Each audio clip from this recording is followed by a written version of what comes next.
Good morning. Prep and Prosper Monday. New week starting out February.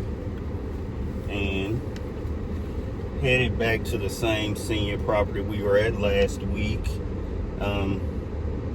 Increased occupancy, slight amount, 2% last week. It's not much. I think it was slow because we had a lot of ice. Elderly property. It's not a lot of elderly that's going to move when you're in the middle of an ice storm. When you're in the middle of temperatures in the single digits. So we're going to have a good week this week.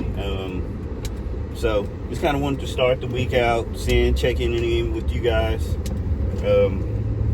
Wanted to talk about, got a couple comments on late notices. What are you doing during this time as far as will rent be waived, or if you have people without power or electricity for a certain amount of time, what are landlords doing for this week? So you've got to look in your lease. That's one thing you got to cover. Always refer back to your lease. Again, I will say, refer back to your lease. You should have different clauses in your lease that'll cover any type of circumstance. I know in the one that it was one clause even in a property that I was at that even mentioned that even during death, that was not even an excusable excuse to break the lease. So you want to check your lease. However, if you're a property owner, a few things you can do to your property, to your tenants that may not have power, may be struggling through this time with food, or may have lost power and they don't have food, daycare, anything like that. One of the things you want to do as a property owner, call your local housing authority. Ask them for a resource guide. In this resource guide, it will cover various things such as warming shelters. Warming shelters. When you, as a property owner, this may not be your thing. You don't have to do this. But if you're looking out and you get notification from your tenants that they do not have power, you can look online, look into your local housing authority, find a warming shelter, find different resources of any places that are giving out food or meals. I know here in Nashville, we've got even the local sports teams, the professional team. Every business between last week, every single day, there has been a business that has provided free meals for individuals that are still without power. And I know that's not necessarily the only thing that matters, but it will count. So as a property owner, if you notice that your power or your complex or your property is still without power, it's some of the things you can do that'll go ahead and help your tenants, even though you're going to charge them full rent. You know you're going to charge them full rent at the end of the month. Same way with the power companies. You know you're going to do that. So, but you can do is help individuals in time. So look at your housing authority. Look at resource shelters, food banks, food resources, dinners.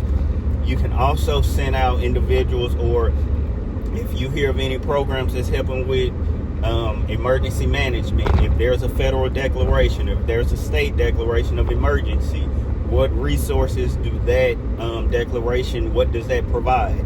You can send information out like that to your tenants. They will appreciate that.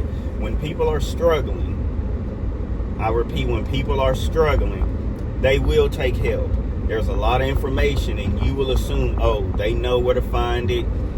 They can go online, they can find the information the same way you did. Not everyone knows where to find the information, especially when you're in an elderly property.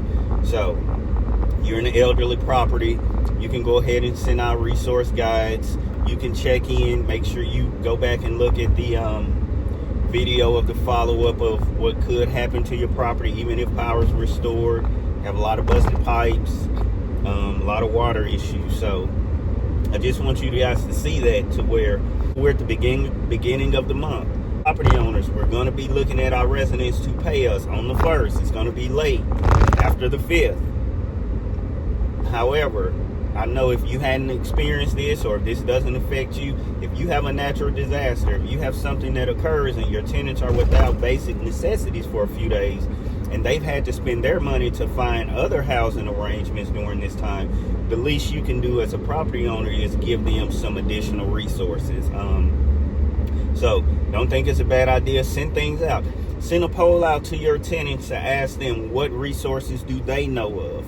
If they know of some resources in the area, some churches, send a tenant out, send a poll out or a text message. And as you get that information, you blast that out to your complex or to your residents. There's just a few things you can do, and this is just not an affordable. This is in any type of property. If this is in a affluent neighborhood, you still want to give these resources out, because there's individuals that may need assistance and they don't know where to reach out.